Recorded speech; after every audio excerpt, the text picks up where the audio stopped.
నారా చంద్రబాబు నాయుడు గారు ఈరోజు free sand ప్రతి ఒక్కరికి అందుబాటులో ఇవ్వాలని నిర్ణయం తీసుకోవడం జరిగింది. దానికి తగిన విధంగా గైడ్లైన్స్ తయారు చేసుకోవడం, టోటల్ అవైలబిలిటీ రాబోయే 3 నెలల వరకు, ఎందుకంటే వర్షాలు సీజన్ వస్తుంది కాబట్టి ఈ 3 నెలలకి మనం ముందు టోటల్ గైడ్లైన్స్ కానీ టోటల్ దాన్ని ఎలా చేయాలనేది ఒక విధి విధానాలన్నీ కూడా తయారు చేసుకుని రమ్మని చెప్పడం జరిగింది. ఇది నిజంగా ఒక శుభపరిణామం. ఆంధ్రప్రదేశ్ రాష్ట్రంలో ఇవాళ కన్స్ట్రక్షన్ యాక్టివిటీ గత 5 సంవత్సరాలు పూర్తిగా నిర్వీర్యం అయిపోయింది, భ్రష్టు పట్టిపోయింది. ఆదాయంగా మరి పేదవాళ్ళని దోచుకున్నటువంటి రంగం ఏదైనా ఉందంటే ఈ శాండ్ వల్లే ఇది పెద్ద ఎత్తున జరిగింది. అలాంటి పరిస్థితులు మళ్ళీ రాకుండా ఉండాలి. ప్రతి ఒక్కరికి ఇన్ టైం అవైలబిలిటీ కూడా ఎక్కడ కూడా లేదు అనేది లేకుండా ప్రతి ఒక్కరికి అందించాలి. కన్స్ట్రక్షన్ యాక్టివిటీ నిరంతరాయంగా ఈ రాష్ట్రంలో జరగాలనేది మరి ముఖ్యమంత్రి గారి యొక్క ఆలోచన. దానికి తగిన విధంగా మరి కొన్ని గైడ్లైన్స్ కూడా మాకు ఇవ్వడం జరిగింది. ఎందుకంటే అక్కడ రీచ్లో మేము ఉచితంగా వారికి కావాల్సినంత తీసుకుని వెళ్ళొచ్చు. కన్స్ట్రక్షన్ సరిపడా ఎక్స్కవేషన్ కానీ ఇవన్నీ కూడా అక్కడ డిస్ట్రిక్ట్ కలెక్టర్స్ మానిటర్ చేస్తారు. దానికి సంబంధించి జిల్లా అధికారులు దానికి ఎలా చేయాలి ఏంటనేది కూడా వాళ్ళు అక్కడ చూసుకుంటారు. ఎందుకంటే 5 సంవత్సరాలు చూసాం. 9వ నెల వరకు గవర్నమెంట్ వచ్చింది జూన్లో వస్తే 9వ నెల వరకు అంటే దాదాపు 3-4 నెలలు, దాదాపు 5 నెలలు అసలు శాండ్ అవైలబిలిటీ లేకుండా చేశారు టోటల్. దానివల్ల చాలామంది భవన నిర్మాణ కార్మికులు కానీ కన్స్ట్రక్షన్ యాక్టివిటీస్ కానీ టోటల్ ఆగిపోయినాయి. ఏదైతే ఇవాళ శాండ్ని చూసుకొని కన్స్ట్రక్షన్ యాక్టివిటీస్లో దాదాపు 40 రంగాల పైన ఆధారపడి ఉంది. అందులో ప్లంబర్స్ ఉంటారు, మరి బిల్డింగ్ వర్కర్స్ ఉంటారు, కన్స్ట్రక్షన్ లేబర్ ఉంటారు, అందరూ కూడా టోటల్ ఎలక్ట్రీషియన్స్ కానీ ఇవన్నీ కూడా దాదాపు కొన్ని లక్షల మంది, కోట్ల మంది నష్టపోయారు, రోడ్డున పడిపోయారు. చివరికి ఏ పరిస్థితికి వచ్చారంటే యాచించే పరిస్థితికి తీసుకొచ్చింది ఈ ప్రభుత్వం గత 5 సంవత్సరాల్లో. మరి ఆ రోజున మేమందరం కూడా పెద్ద ఏదైతే స్టాక్ పాయింట్స్లో అవైలబిలిటీ ఉన్నది కొంత ఎస్టిమేట్ చేస్తున్నారు. అట్లాగే ఇంకా రిక్వైర్మెంట్, ఎందుకంటే ఈ 3 మంత్స్కి సంబంధించి దాదాపు 1 కోటి టన్స్ కావాల్సి వస్తుంది, 1 crore అబౌవ్ టన్స్ కావాల్సి వస్తుంది. దానికి తగిన విధంగా మనం అవైలబిలిటీలో పెట్టాలనేది మేము లక్ష్యంగా పెట్టుకున్నాం. ఈలోపు మళ్ళీ మనకి రీచెస్ అన్నీ కూడా వరుస కొన్ని పర్మిషన్స్ కూడా అయిపోయినాయి. లాస్ట్ గవర్నమెంట్లో ఇష్టారాజ్యంగా అనమాట, పర్మిషన్స్తో సంబంధం లేదు. మరి కేంద్రం నుంచి కూడా మనకి అనేకసార్లు ఎన్జిటి నుంచి కూడా మనకి నేషనల్ గ్రీన్ ట్రిబ్యునల్ నుంచి కూడా చాలామంది దీని మీద కంప్లైంట్లు వెళ్ళడం జరిగింది. చాలా రీచెస్ ఆగిపోయినాయి. మరి ఈసీలు ఇవన్నీ కూడా లేనటువంటి ఎన్విరాన్మెంటల్ క్లియరెన్స్ లేవు. ఇవన్నీ కూడా చాలా ఉన్నాయి, ఇష్యూస్ ఉన్నాయి. అవన్నీ కూడా కొద్దిగా స్టడీ చేయడం కోసం ఈ 10 రోజులు 15 రోజులు ఆలస్యమైంది. దీనికే మేము బాధపడుతూ ఉన్నాం. ఇంకా ఇక్కడి నుంచి ఎట్టి పరిస్థితుల్లో కూడా శాండ్ లోటు ఉందనేది లేకుండా చేయాలనేది మేము లక్ష్యంగా పెట్టుకున్నాం. రాష్ట్ర నలుమూలలా కూడా ఈ యాక్టివిటీ జరగాలి. దానికి తగిన విధంగా శాండ్ని పూర్తి స్థాయిలో అవైలబిలిటీలో పెట్టాలి. అట్లాగే దీన్ని నిరంతరం మానిటరింగ్, రేట్ల విషయంలో ఎక్కడన్నా ఈ ట్రాన్స్పోర్టేషన్కి సంబంధించి ఎక్కువ చేసుకుని వీళ్ళు ఎవరైనా బ్లాక్ మార్కెట్ చేయాలని చూస్తే మటుకు తీవ్రమైనటువంటి చర్యలు ఉంటాయి. అట్లాగే అఫీషియల్గా కొన్ని స్టాక్ పాయింట్స్ పెట్టారు, ఇంకా అన్అఫీషియల్గా ఉన్నాయి. అవి కూడా మేము మొత్తం టోటల్ హ్యాండ్ ఓవర్ చేసుకోమని చెప్పి మరి ఆదేశించడం కూడా జరుగుతుంది. దీని మీద 2-3 రోజుల్లో ఒక క్లారిటీ తీసి డేట్ కూడా ప్రకటించడం. ఎందుకంటే ఎంత తొందరగా వీలైతే అంత తొందరగా ఇవ్వాలని చెప్పి మేము ఆలోచన చేస్తూ ఉన్నాం. అన్నీ కూడా ఎక్కడ ఇబ్బందులు రాకుండా అన్నీ కూడా సరిచూసుకుని పూర్తి స్థాయిలో ఉచిత శాండ్ ప్రతి ఒక్కరికి ప్రతిరోజు అందుబాటులో ఉండే విధంగా చేయాలనేది గౌరవ ముఖ్యమంత్రులు నారా చంద్రబాబు నాయుడు గారి యొక్క ఆలోచన. దాన్ని పూర్తి స్థాయిలో అమలు చేయడానికి అన్ని చర్యలు కూడా తీసుకుంటా ఉన్నాం.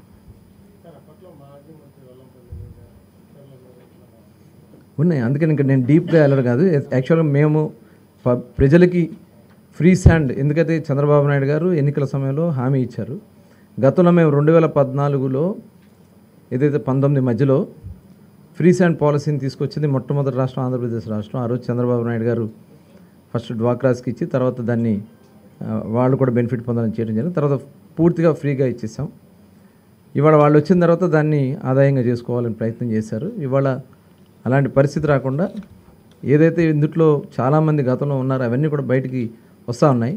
ఒక్కొక్కటి మొత్తం బయటకు తీస్తాం. దీంట్లో ఇన్వాల్వ్ అయిన ప్రతి ఒక్కరిని కూడా చట్ట ప్రకారం చర్యలు తీసుకోవడం జరుగుతుంది. ఎంత వీలైతే అంత తొందరగా, ఎందుకంటే దానికి సంబంధించి టెక్నికల్ ప్రాబ్లమ్స్ ఇవన్నీ కూడా ఉంటాయి.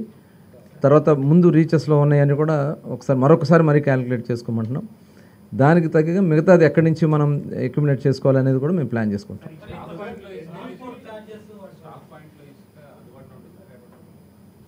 అదే డేట్ ఎప్పటి నుంచి అనేది మేము డేట్ మళ్ళీ అనౌన్స్ చేస్తాం జరుగుతుంది. స్టాక్ పాయింట్లో అవైలబిలిటీ ఉన్నది స్టాక్ పాయింట్స్లో ఉంటాయి. ఇంకా మిగతావి కూడా ఉన్నాయి, మిగతా సోర్సెస్ కూడా ఉన్నాయి. ఇప్పుడు మనకి 3 months నడపడానికి ఆ సోర్సెస్ కూడా మేము ప్రకటించడం జరుగుతుంది. అంటే ఇప్పుడు మనకు వచ్చేటప్పటికి షిల్ట్ ఉంది, షిల్ట్ది కూడా కొంత దీంట్లో యాడ్ చేసుకుని తీసుకెళ్లాలనేది మా ఆలోచన.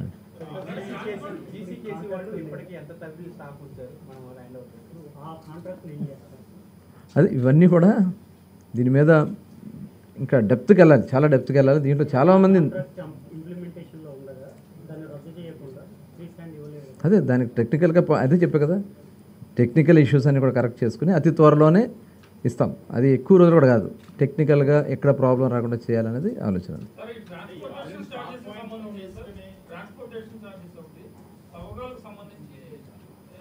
అది కలెక్టర్ గారు డిసైడ్ చేస్తారు. జిల్లాలో కలెక్టర్స్ దాన్ని డిసైడ్ చేస్తారు.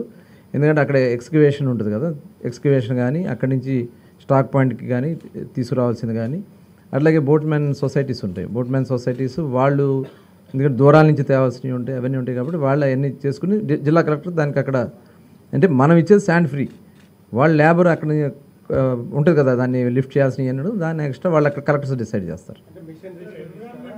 అంటే అక్కడ ఉన్నాయి కొన్ని ఏంటంటే మాన్యువల్గా చేయాల్సి ఉన్నాయి, కొన్ని సెమీ మాన్యువల్ ఉన్నాయి, అంటే మిషనరీ చేసి అది పర్మిషన్స్ కొన్నిటిగా ఉన్నాయి. అది ఇప్పుడు కాదు కదా, ఇప్పుడు మనం టోటల్ ఇప్పుడు మొత్తం కూడా రీచెస్లోకి వెళ్ళాం. ఈ రైనీ సీజన్లో దానికి ఒక గైడ్లైన్స్ ప్రకారం ఈ 3 months ఆపాలి, రీచెస్లో తీయకూడదు.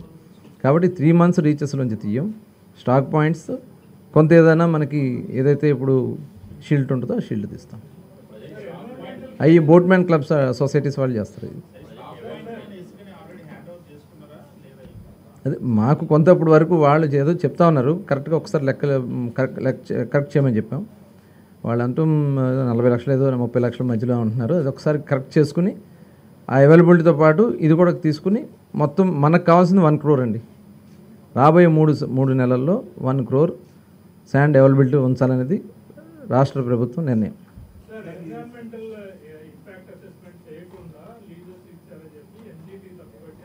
అవునండి, ఇప్పుడు అవన్నీ కొన్ని క్లోజ్ అయి ఉన్నాయి. ఇప్పుడు ఆ క్లోజ్ అయి ఉన్నాయని కూడా ఇప్పుడు దాని మీద మేము ఇప్పుడు నెక్స్ట్ రాబోయే 3 నెలల్లో అవన్నీ కూడా క్లియర్ చేసుకుని ఇప్పుడు రీచెస్ ఓపెన్ చేయట్లేదండి. మనం రీచెస్ ఓపెన్ చేయట్లేదు, స్టాక్ యార్డ్స్లో ఉన్నాయి, కొంత ఇల్లీగల్గా పెట్టినవి అలాంటివన్నీ కూడా హ్యాండ్ ఓవర్ చేసుకుని ఎంత ఉన్నదనేది మనకి ఒక 2-3 daysలో వాళ్ళు ఇన్ఫర్మేషన్ ఇస్తారు. దాన్ని అఫీషియల్గా అనౌన్స్ చేసి అది దాంతోపాటు దానికి ఇంకా మ్యాచింగ్ కావాల్సింది మన రిక్వైర్మెంట్ అన్నీ కూడా కరెక్ట్ చేసుకున్నాం. రీచెస్ సెప్టెంబర్ వరకు మనకి జూన్, జూలై, ఆగస్టు ఉంటాయి. సెప్టెంబర్ నుంచి మనం రీచెస్ ఓపెన్ చేసుకోవచ్చు. దానికి ఈలోపు మనం ఈసీ పర్మిషన్స్ కానీ మొత్తం అన్నీ కూడా తీసుకుని ఎన్జిటి పర్మిషన్ ఇవన్నీ కూడా ఇబ్బంది లేకుండా చేసుకోలేదు.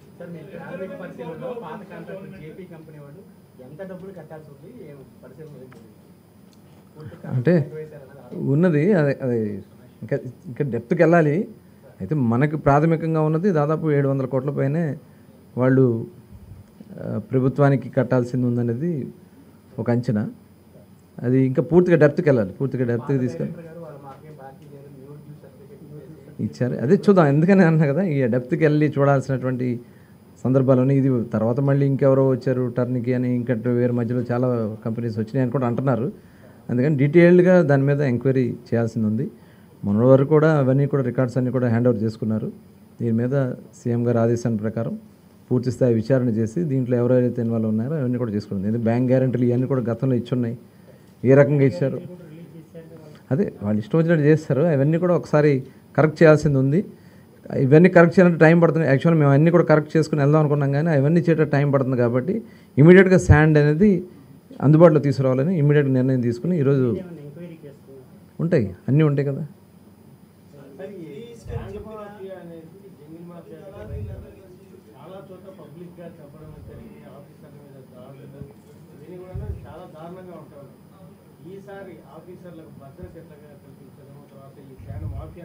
అదే ఇప్పుడు దానికోసమే వీళ్ళు ఏం చేశారంటే సెబ్ అని ఒకటి పెట్టారు.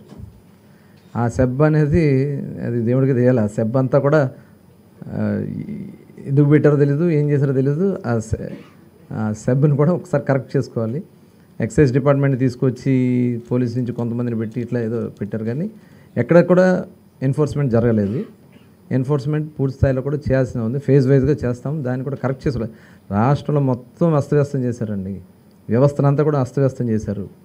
దీంట్లో డిపార్ట్మెంట్ ఏదైతే మైనింగ్ డిపార్ట్మెంట్ అయితే అసలు టోటల్ ఏం జరిగిందో ఏంటో కొద్దిగా ఎంప్లాయీస్ కూడా చెప్పలేని పరిస్థితిలోకి వెళ్ళిపోయారు. ఎక్సైజ్ అన్నీ కూడా అన్ని డిపార్ట్మెంట్స్ ఒక్కటి కాదు, టోటల్ వాళ్ళకు అనుకూలంగా మార్చుకోవడం కోసం అన్నీ చేయాల్సినవన్నీ చేశారు. ఇప్పుడు అన్నీ కూడా కరెక్ట్ చేసుకోవాలి, కాబట్టి కరెక్ట్ చేసుకుని ముందుకెళ్ళడం జరుగుతుంది.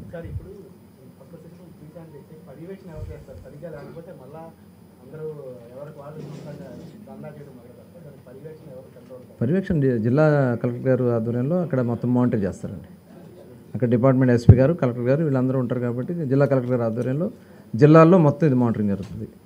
వాళ్ళు ఎంత దూరం కావాలంటే అంత వాళ్ళు తీసుకెళ్ళొచ్చు, వాళ్ళ లారీలో వచ్చి వాళ్ళు తీసుకెళ్ళొచ్చు. ఇక్కడ ఏదైతే మనం పెట్టిన స్పాట్లో మటుకి వాళ్ళు ఏదో వాళ్ళ ఖర్చుల నిమిత్తం పెడతారు తప్ప అంతా ఫ్రీనే టోటల్.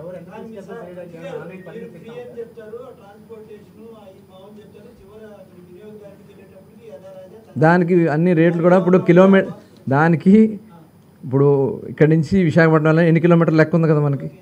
ఇక్కడ మనం ఎంత ఇస్తామని ఒక లెక్క ఉంది కదా. కన్జ్యూమర్కి ఆ రేటుకి వచ్చిందా లేదా, కన్జ్యూమర్కి అవసరమైతే వాళ్ళు కంప్లైంట్ చేసి ఆ టోల్ ఫ్రీ నెంబర్ ఒకటి ఇస్తాం. ఆ టోల్ ఫ్రీ నెంబర్ నుంచి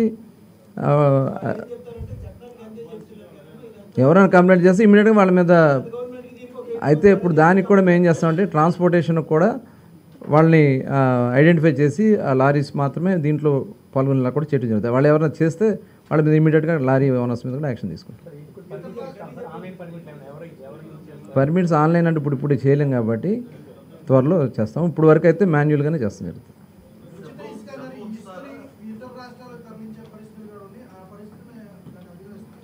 ఆపుదాం, ఇతర రాష్ట్రాలకు వెళ్తే అట్లా మన అవసరాలు అవసరం కదా, ముందు మన అవసరాలే చూసుకుందాం.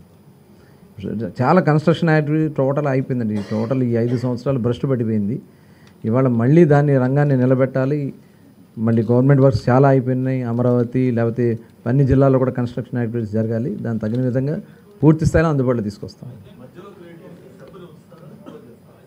నిర్ణయించాలి, గవర్నమెంట్ డెసిషన్స్ తీసుకోవాలి. వాళ్ళైతే బాబు దండాలు పెడతా ఉన్నారు. డిపార్ట్మెంట్ వాళ్ళకి ఏమి యాక్టివిటీ లేదు, వాళ్ళైతే దాన్ని కరెక్ట్ చేయమని అడుగుతూ ఉన్నారు. చూద్దాం అదంతా కూడా.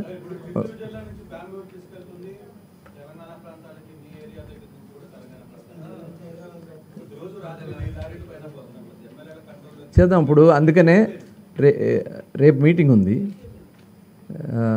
హోమ్ మినిస్టర్ గారు, హెచ్ఆర్డి మినిస్టర్ గారు ఒక సబ్ కమిటీ వేసుకోవడం జరిగింది. సబ్ కమిటీ మీటింగ్ రేపు ఉదయం 11కి ఉంది.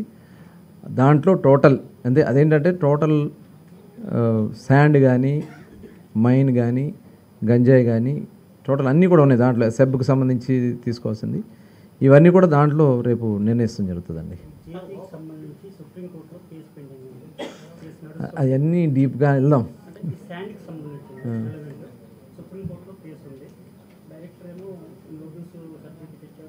అదే అని చెప్తున్నాను కదా, ఇంకా డెప్త్కి వెళ్ళాల్సింది ఉంది. అన్నీ తీసుకున్నాక దీంట్లో ఎవరెవరు ఇన్వాల్వ్ అయ్యారో అందరూ నోటీసులు ఇస్తారు. ఓకే అండి, థ్యాంక్ యూ.